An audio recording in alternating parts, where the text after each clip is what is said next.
wonderful viewers. This is BVI Channel 1 live stream coming to you from the studios right here in Nigeria, precisely the Biafran land or the southeastern part of Nigeria. Today we are at it again on matters arising, and like I promised you earlier, today we'll be having a very important personality in our midst, and he's already here in the studio. I first of all want to apologize for the lateness in the schedule because of some interruption. Technically, we were unable to start by 7, but be rest assured that we are going to complete this program tonight as scheduled. The 1-hour program must be complete, no matter what. And to also inform you about the possibilities of network problems, don't worry, we will stick on this program until we deliver our program in full today. So in case you get interrupted, get disconnected, or maybe the stream went off, just reboot, and you will get us back here, because we stay here until the end of this program. Tonight is supposed to be an interactive section with a guest who is already seated here with us, Tony Nnadi, the leader of, or the secretary, let me use the actual word, the secretary of Lower Niger Congress is already here with us in the studio, and I'll soon bring him on board. He's already here with us. That is him here. Tony Nnadi is already here with us, and he is the special guest. We'll be having a conversation and an expository section with him.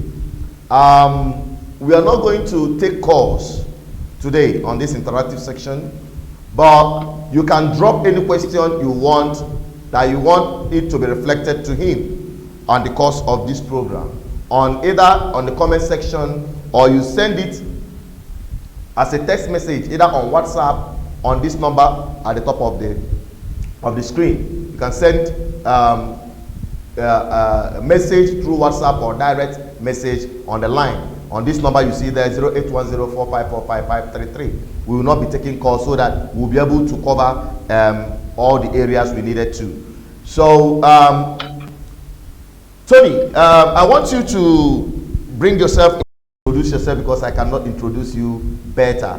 Then there is a video that I would like to play before he go into what he had to expose tonight for us, because it is mind-boggling. I have never had it like that before. Hello, Tony. You're welcome. And introduce yourself to our audience. Introduce yourself to our audience. Go ahead, Tony. My pleasure to be with you today and welcoming our viewers. Like I already told, Tony Nnadi is my name. I'm Secretary General of Lower Niger Congress, also co-convener of the outreach arm of the LNC, which we call the Movement for New Nigeria. So there's the LNC, where I'm Secretary General. There's the MNN, which is the alliance, the cooperation platform between the Lower Niger, the Yoruba bloc, and the Middle Belt in the task of self-redemption that has imposed itself on us. Welcome, viewers, once more. Okay, Tony. Quickly, I don't know if you have seen this very video of the senator. I don't actually know his name. I think he's a senator from the West, who said that the problem of Nigeria is the Nigerian Constitution, and until we take it down, there is nothing that can fix Nigeria. Do you know? Do you remember the senator? Can you remind me his name? I think I've forgotten his name, but I have the video. Professor Shola. Yes, Senator Adeyeye. Good. Senator Adeyeye. Now, I want our viewers out there to keep calm, because tonight is absolutely correct.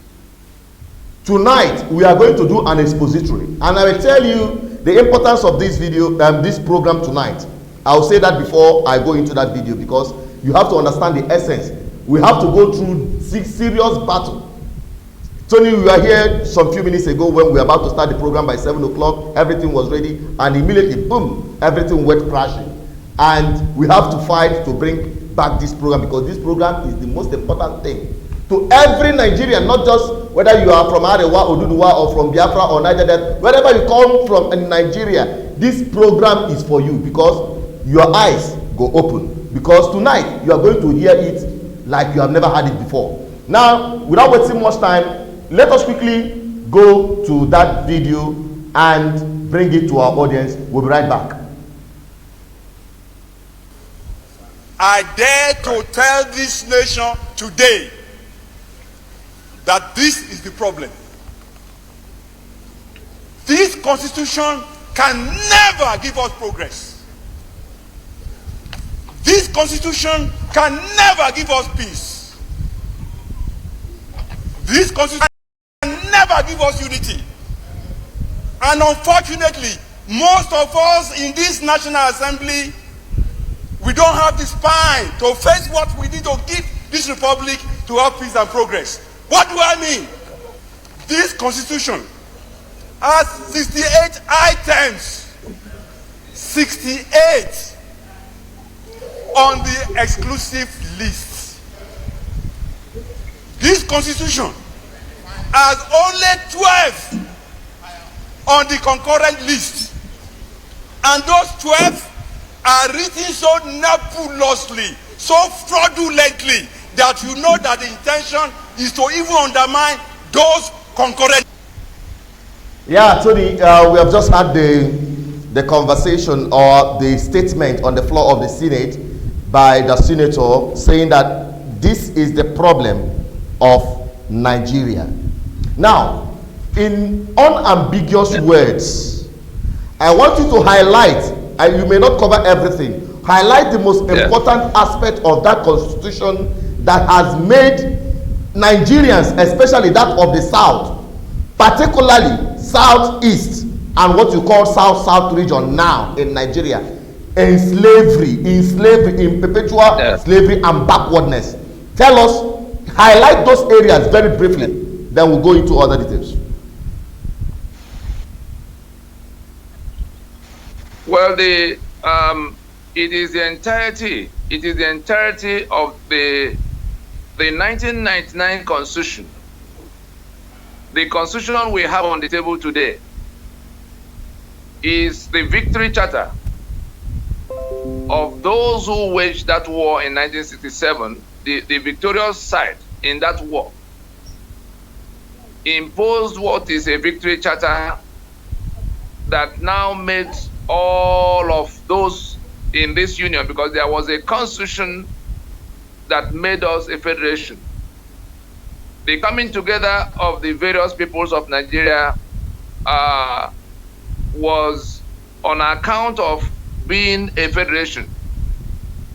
And before the independence, Constitution of 1960, there were meetings between the federating blocks, the eastern region, the western region, and the northern region of the time, that went to Lancaster House to agree to become one federation on account of the level of autonomy that was on the table. The constitution that emerged from those meetings was the Independence Constitution. By 1963, the Midwest came, and all of them were doing, very well by the standards of the time. The Eastern region, for instance, the economy of the Eastern region under M.I. Okpara was reputed to be the fastest growing amongst its peers in the developing world of the time, ahead of the Asian time we now have today. And so, the 1966 came, and those constitutions were toppled. The 5 constitutions that defined the Federation of Nigeria were toppled by the coups of 1966. And progressively, from the 27th of May in 1967, when Gowon, by decree, broke down the 4 regions into 12 states, and the federal government began to take over the assets of the regions.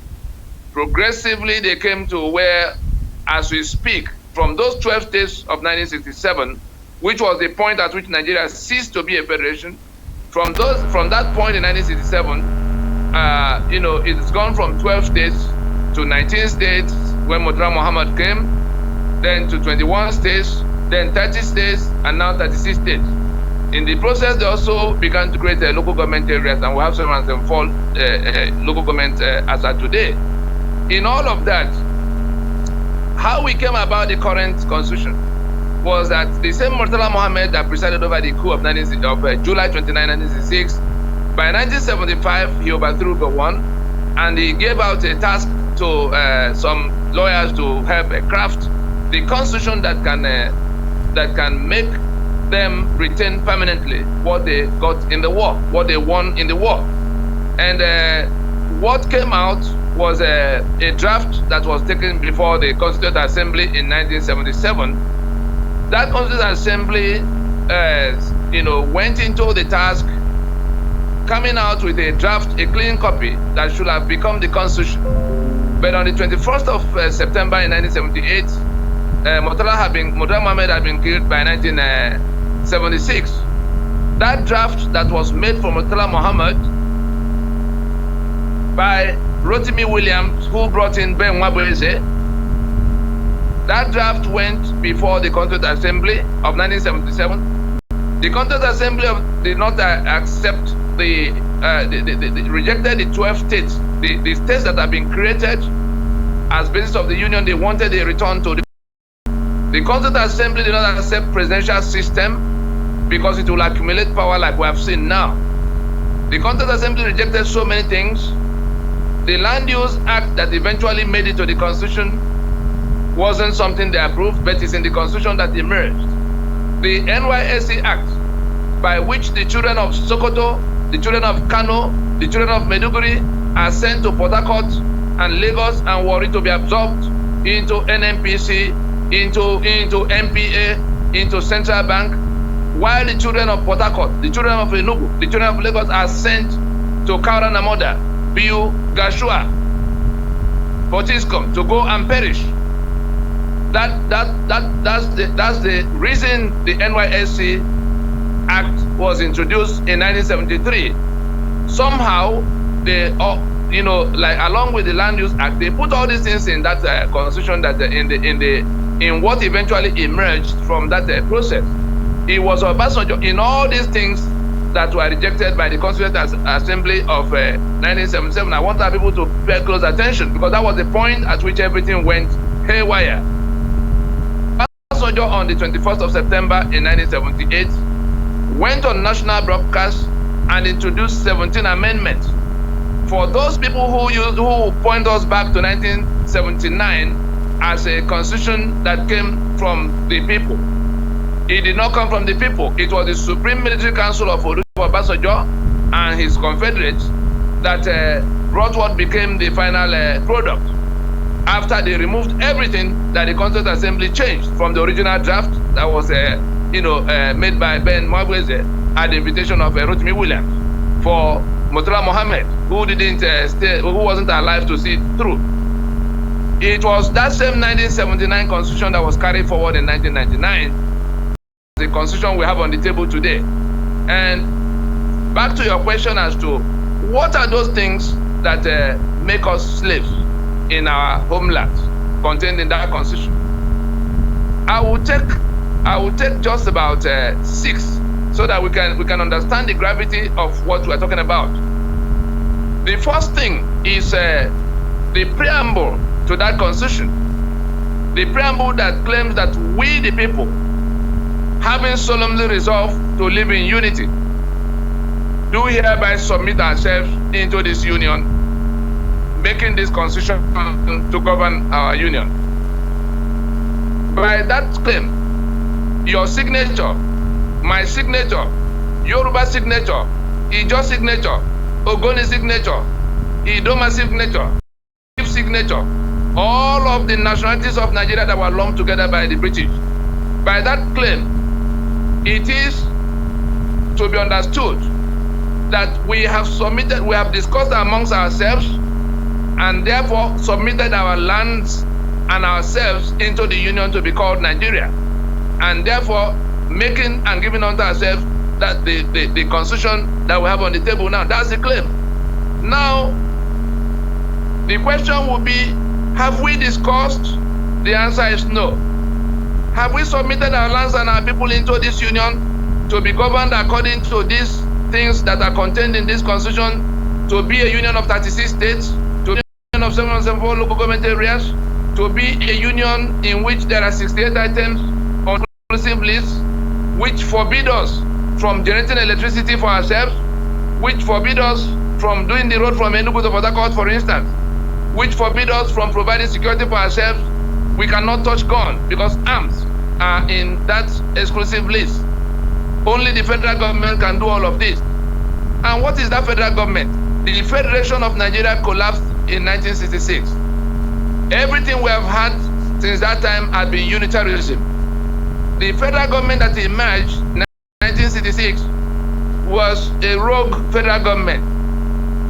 Up to date, all the federal governments that have been operating in Nigeria have been rogue federal governments, because you cannot have a federal government presiding over a unitary, you cannot have a federal government in the kind of unitary union we have now. So by name, we pretend a union of, willing partners, whereas it's a union of imposition. And so, when you have that kind of a thing, you begin to now look into the provisions of that constitution, the specific provisions. The reason we don't have electricity is simply because the exclusive list in that constitution forbids anybody else from generating electricity or transmitting electricity. And so it is the exclusive business of the federal government to generate and transmit electricity for everybody. Anyone they don't give you, you can't get. Even if you have the money to generate electricity, you are not going to be, the law forbids, the constitution forbids you from generating electricity. The government of Eastern region realized that Aba, the Eastern region, all the way to Port Harcourt or Nnadi will require electricity. The power plant in Ojiri River was built by the government of Eastern region of the time, and it powered all the industrial, all the needs of the East of the time, including Port Harcourt, which was the commercial capital of Eastern region of the time. The oil hasn't come, the refineries hasn't come, and so these turbines had not become part of the equation. It was the coal-fired power plant from Ojiri River that became the basis of the industrial Nnadi, the one in Onitsha, the one in Nnadi, and all the cities of Eastern region of the time. But from the point that item was put on the exclusive list, nobody in Eastern Nigeria, in Southeast, for instance, is in a position to generate electricity or transmit today, because the constitution says only the federal government can. That Ojiri River power plant has been shut down for over 32 years. As I speak with you, there's no single power plant in any part of Igbo land.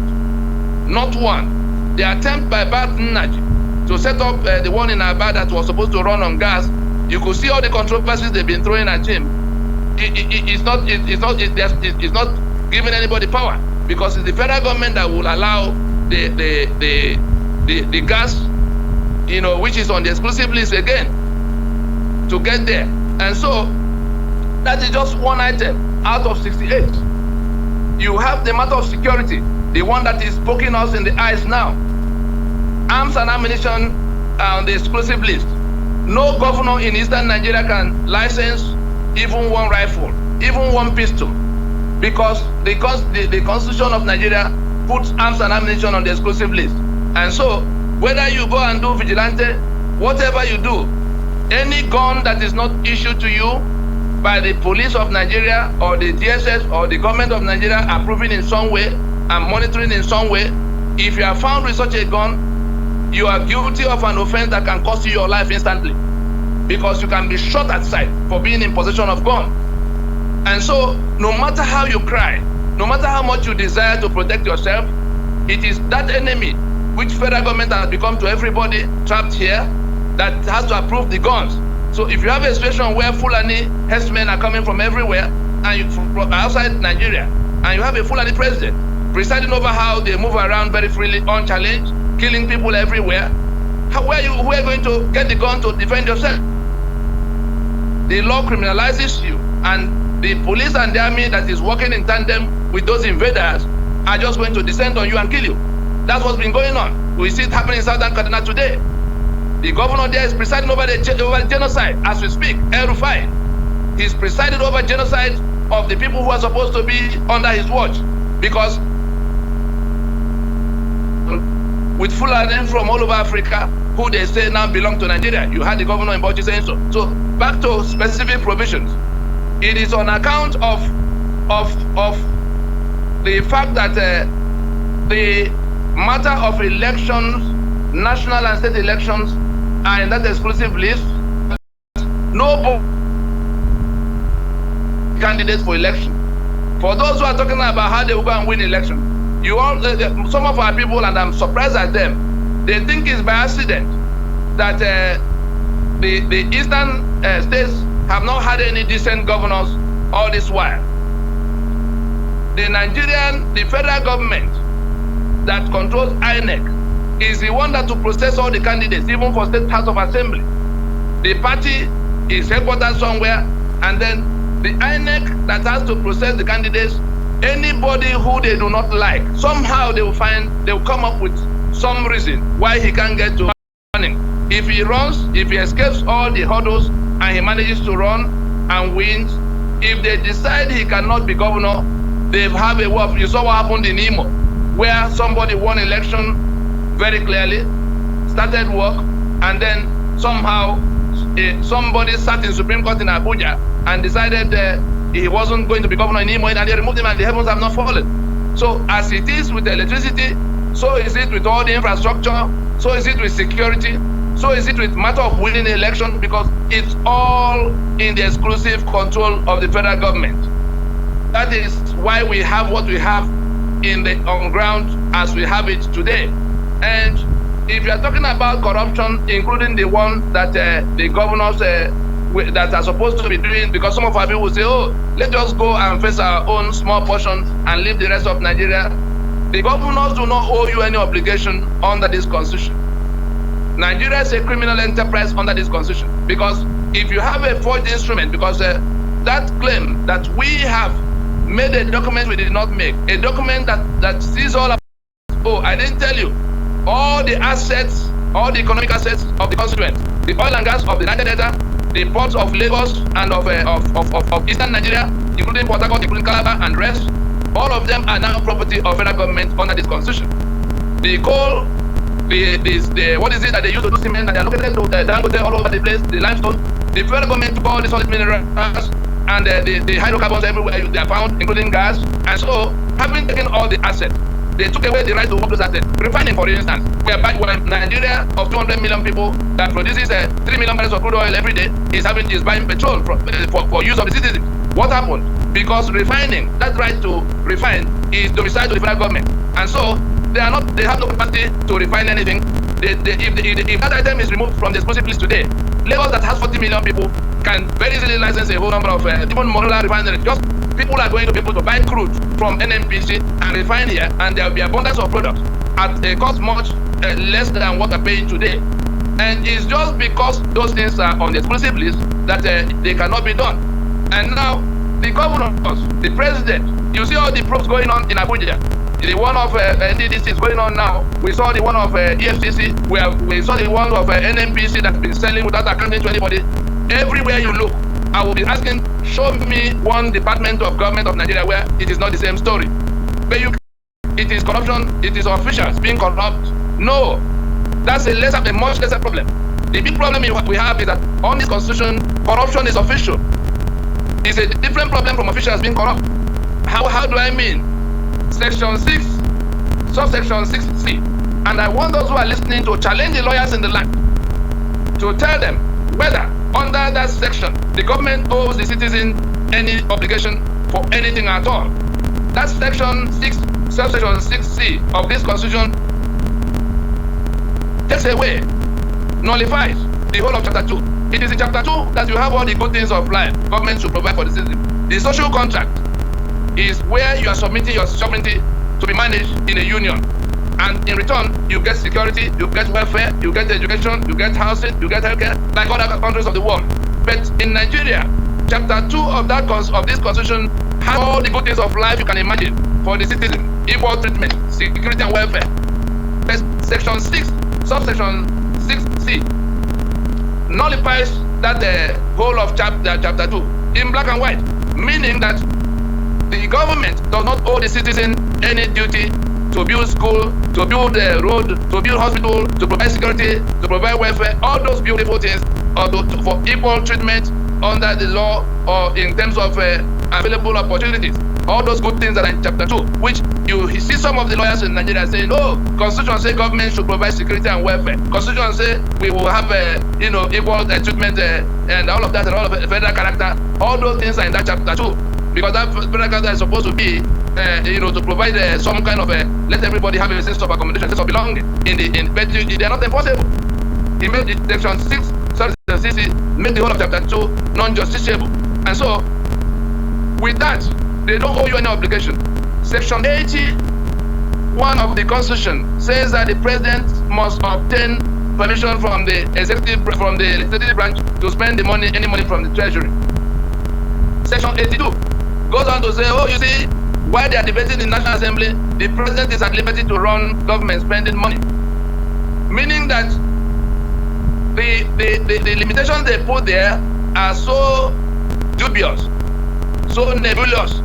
if I were to borrow the words of Professor Adeye, the senator, now it means that the president has the spare key to the treasury and can actually empty the treasury for the 8 years he might be in office without anybody being able to ask him what he's doing. Section 121 and 122, the same provision for the governor, that they must go to the House of Assembly to get permission. But while they are debating, the governor is at liberty to run his state, spending money from the treasury, subject to what was approved the year before. That's why you see Ghana must go and jumbo budget, because if they say subject to half of what was approved the year before, a president that knows that he cannot get more than 50 billion for education may put 200 billion for education, and then somehow, because of that provision, because of that budget that already provided 200 billion for education, under that provision of section 82, the president can then withdraw as much as 100 billion from the treasury in the name of education, because he's only withdrawing half of what was approved the year before. So when you see very fantastic figures going into the budget, it's not because they want to spend money on you. They are making provision to be able to take up to half of that money, which may be more than all of what comes into the treasury. As it is for education, so it is for healthcare, so it is for defense. So only those who are in that, who have to spend that money, and the ones who are supposed to be supervising them in the National Assembly. So it becomes a joint venture where past the figures were brought, so that when we are sharing, when we're taking the money out, you too can domicile, take whatever you want to take from the one we're going to pull out. So the executive and the legislature are together in that criminality of being able to take all the contents of the treasury without providing any new services, any new capital infrastructure. Then you go to section 308 that gives them, blanket immunity. You cannot ask them what they are doing with money. Even if you find them, even if you cut their two hands in the cookie jar, you cannot stop them. Whatever they do until they leave office, and when they are leaving office, you see the kind of people they put in place. Look at the governor. Look at all the people who have replaced all the governors. They are mostly people who go to jail if the tenure of the governor is proved. Either they are chief of staff, or they are chief accountant, or somebody who is privy to the criminality of their 4 years or 8 years in office. So between section 6, the section that nullified chapter 2, and the appropriation provisions that give them space to the treasury, and the absolute immunity they have in section 308, the government of the day do not owe you any obligation whatsoever under this constitution. Anything you get from them is a product of the milk of human kindness from them. And that is why you see people go to lie down to thank them. Any little thing they do, they spend 3 times the sum to go and advertise it. You see, I'm about to build this school, I'm about to do this road, in kind. That's all you get. And then the impunity we're talking about, impunity. Why is it that nothing ever happens to those who are doing all the things they are doing? Again, section 6, section 6D, section 6, subsection 6D of this Constitution provides a blanket immunity to all of what was done by people in the name of government and governance from the 15th day of January. Is actually written, the date is actually written. Everything done from 15th of January in 1966 all the way to the